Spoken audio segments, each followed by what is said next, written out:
Allah Allah ne güzeldir balanın dil dodağı, ne güzeldir gözü ziba yaranıbdır yanağı.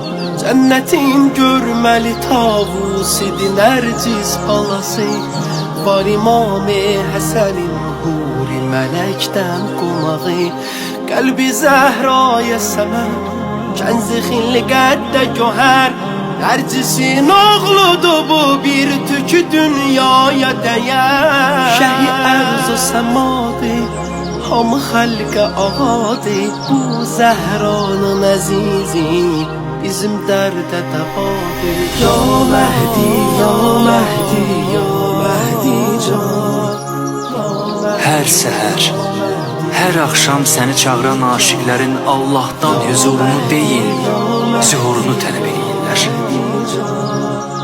Sən bizim içimizdəsən. Çünki sən imamımızsan.